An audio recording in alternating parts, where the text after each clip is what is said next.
श्री स्वामी समर्थ अवधूत चिंतन श्री गुरुदेव दत्त।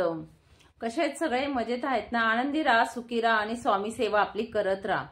तर आज मी तुम्हाला सांगणार आहे की नवरात्र चालू आहे आपली। नवरात्रमध्ये आपल्याला हवन करायचा आहे अष्टमीला।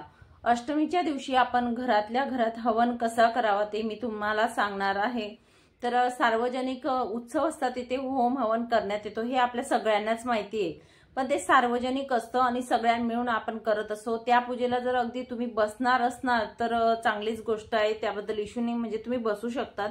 पण तिथे जे गोष्टी लागतात ते आपल्याला ब्राह्मण असतात तिथे ते आपल्याला सांगत असतात। पण आपल्या घरात जर आपण होम हवन जो असतो जो केला अष्टमीच्या दिवशी, समजा तुम्ही उपवास धरलेले असोत किंवा नसो, तुमच्या घरात कुलदेवी आईचा टाक असला किंवा नसला तरीही आपण थोडी का असेना सेवा करत आहोत। कुलस्वामिनी आईला अर्पण म्हणून आपण ती जी पूजा आहे किंवा जो हवनाचा विधी आहे तो करायचा आहे।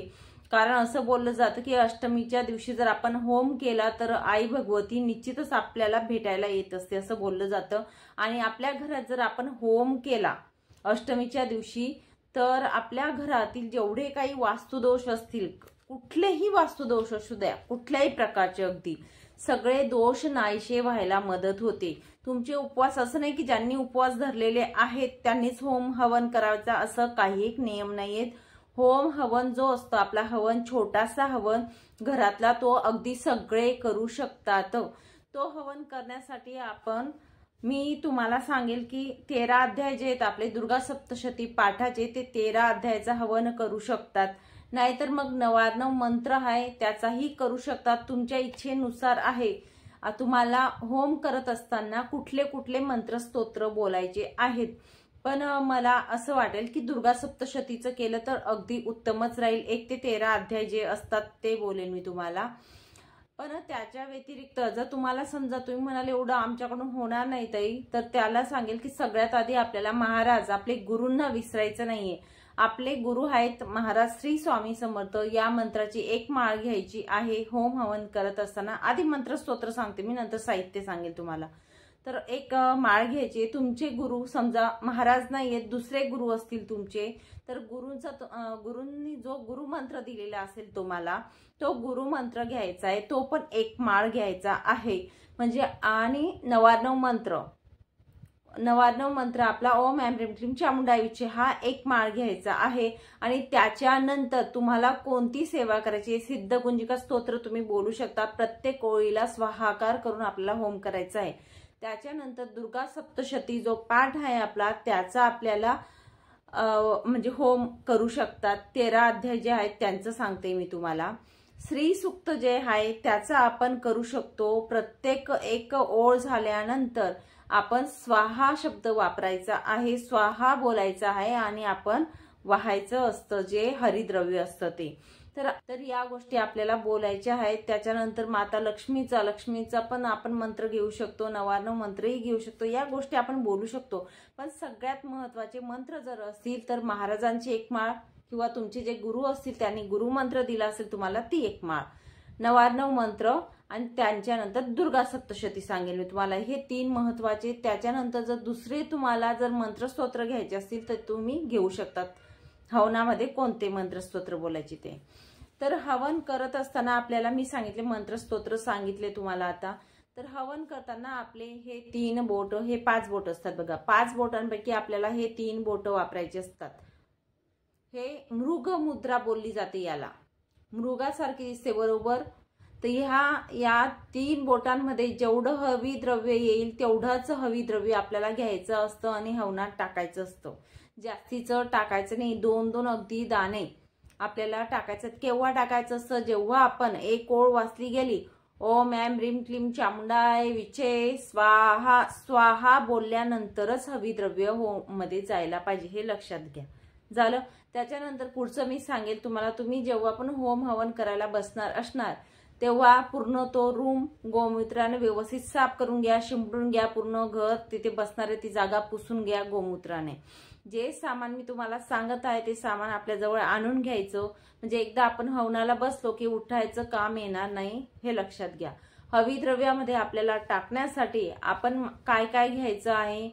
गहू, तांदूळ आणि तूप या तिघी वस्तू एकत्र, तूप अगदी थोडं टाकायचं, तर ह्या तिघी वस्तू मिळून आपलं हविद्रव्य तयार होतं. हे लक्षात घ्या. हविद्रव्य बऱ्याच लोकांना माहिती राहत नाही की काय असतं. समिधा मिळतात आपल्या पूजा भांडारमध्ये, तिथून समिधा आणून घ्यायच्या. नाही समिधा मिळाल्या तुम्हाला सांगते, आंबा, पिंपळ, वड यांच्या काड्या ज्या असतात, सुकलेल्या काड्या, त्या आणल्या अगदी तरीही चालेल. गाईची आपली गौरी असते बघा, त्या पण मिळतात आपल्या पूजा भांडारमध्ये. एखादी गौरी आपण आणायची, कारण तो होम पेटण्यासाठी हे लागेल. आणि तूप आणि कापूरनेच होम आपल्याला प्रज्वलित करायचा आहे. कोणी फूंक मारू नका होमसाठी. मी सांगेल, थोडा कापूर ठेवला आणि तूप टाकलं ना, आरामात होम पेटतो. थोडा पेटल्यानंतर जेव्हा विस्तव पडतो त्याच्यात आपल्याला थोडं थोडं करून टाकायचं असतं. तर फूंक मारू नका कुणीही, मी ते सांगेल तुम्हाला. कापूर आणि तुपानेच हा होम पेटवायचा आहे. आणि पेटवत असताना आपण तूप टाकलं ना, आरामात हा होम पेटत असतो. जर आपण फुंक मारली तर आपलं आयुष्य हे कमी होत असतं, हे लक्षात घ्या. आणि आपण जर बोललो होम करताना, होमाचे नियम असतात. आपण कधीही बोलायचं नाही. एकदा का होम करायला बसलो, मंत्र स्तोत्रच्या व्यतिरिक्त म्हणजे गप्पा वगैरे या गोष्टी करायच्या नाहीत, किंवा वाईट काही बोलायचं नाहीये, किंवा रागीटपणा करायचं नाही. हे आपण केलं तर लक्ष्मीचा ऱ्हास होत असतो, नष्ट होत असते, हे लक्षात घ्या. आणि जर आपण फुंक मारून जर आपण होम पेटवला, फुकायचा नाही होमला, तर तेव्हा आपली मात्र आयुष्य जे असतं ते कमी होत असतं. ह्या गोष्टी नियम आहेत, हे थोडे लक्षात राहू द्यायचे. तर आपण तूप आणि कापूर टाकून होम पेटवू शकतो. होम पेटवायच्या आधी तुम्हाला सांगेल की खाली एक डिश घ्या.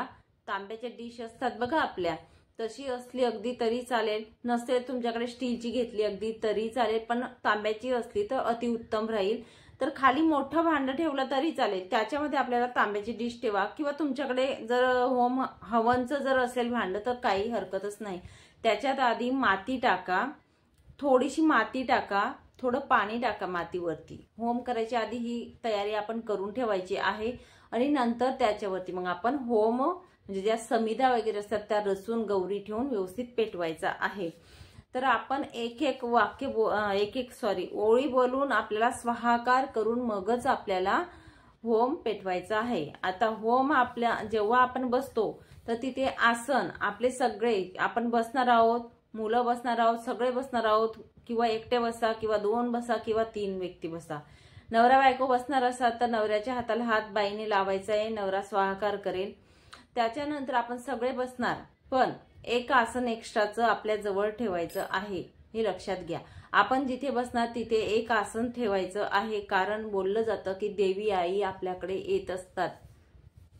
हवन चालू असताना देवी आईचा फेरा होतो, हे तेवढं शाश्वत सत्य आहे. मनाचा भाव, श्रद्धा, ज्या नियम बोलते मी ते व्यवस्थित पाळायचे, व्यवस्थित होम करायचा. नक्कीच देवी आई एक राऊंड मारायला येत असतात, फेरा करायला येत असतात. म्हणून आसन ठेवायचं त्यांना बसायला आपण एक. हे झालं. आपल्या देवघरासमोर आपण होम करू शकतात, अगदी आपल्या रूम मध्ये करू शकतात. देवघराजवळ जागा नसेल, आपल्या जिथे जागा असेल, हॉलमध्ये म्हणा किंवा असं, तिथे आपण होम करू शकतो, कुठेही कोणत्याही रूम मध्ये.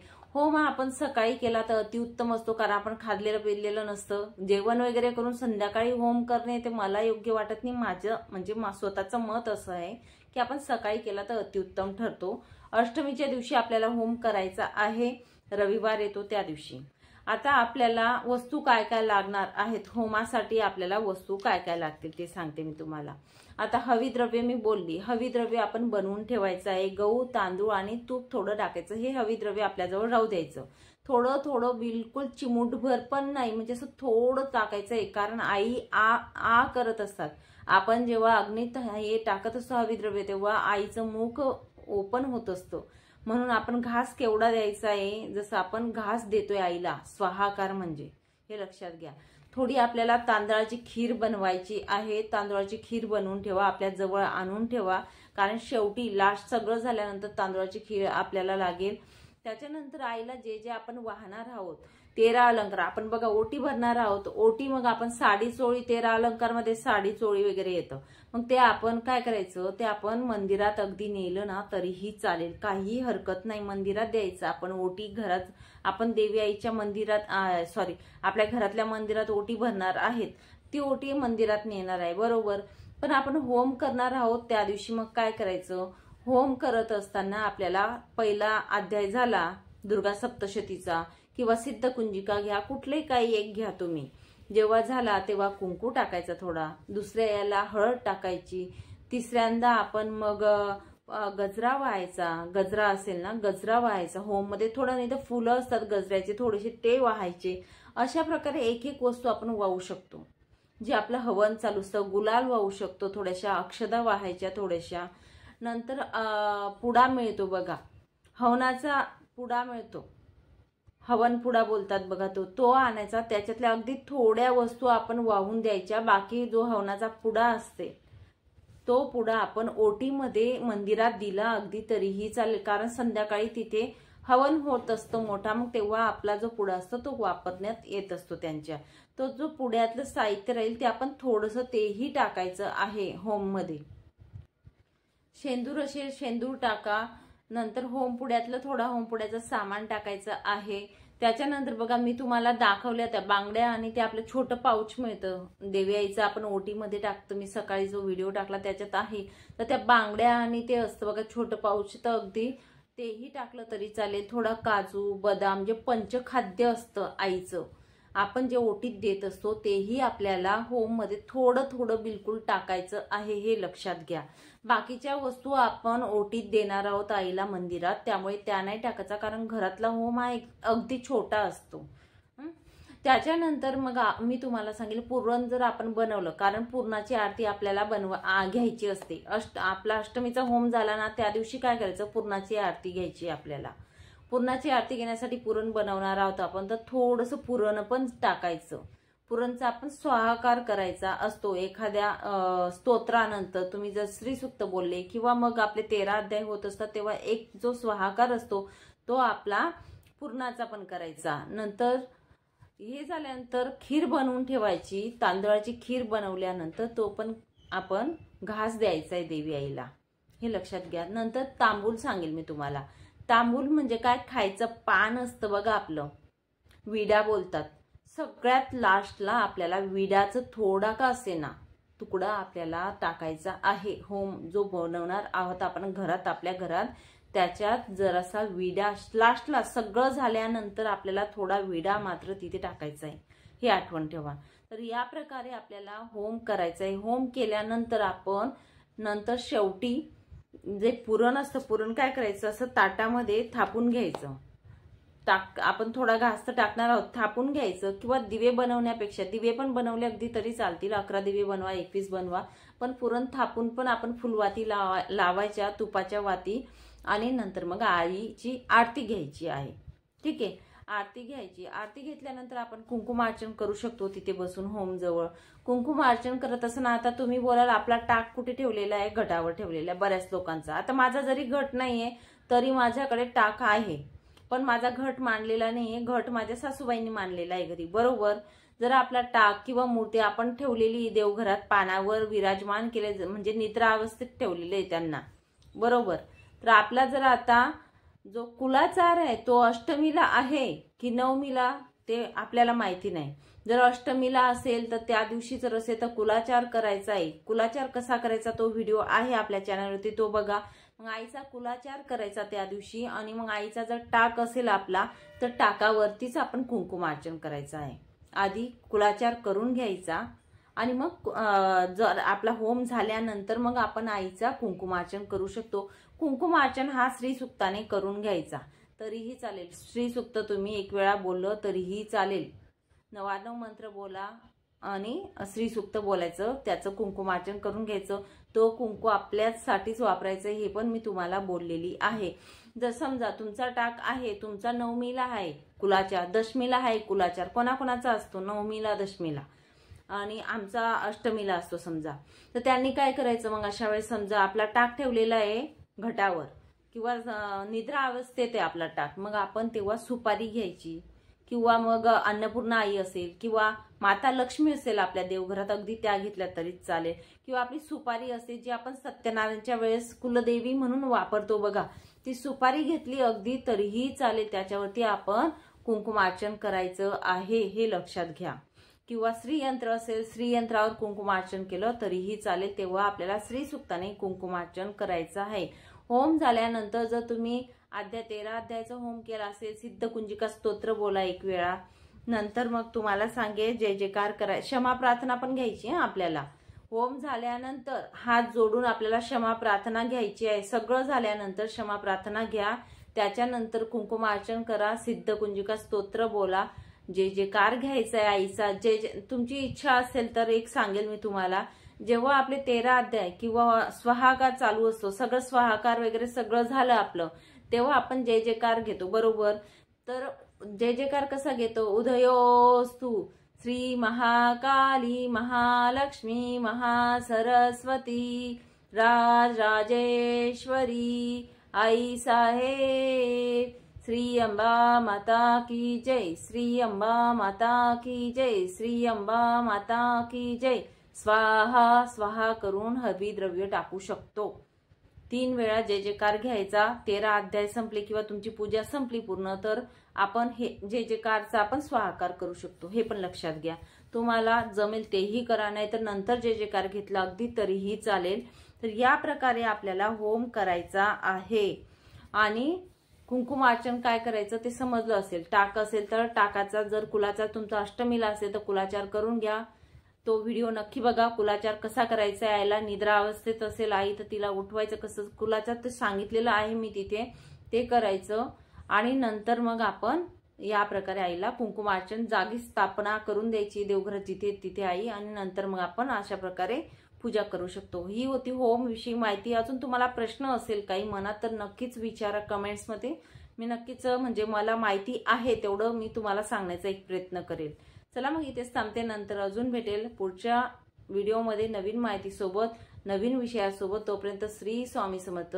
झालेली माहिती, सांगितलेली माहिती मी दुर्गा मातेच्या चरणी अर्पण करते, तुळजाभवानी आईच्या चरणी अर्पण करते, एवढंच सांगेल. श्री स्वामी समर्थ.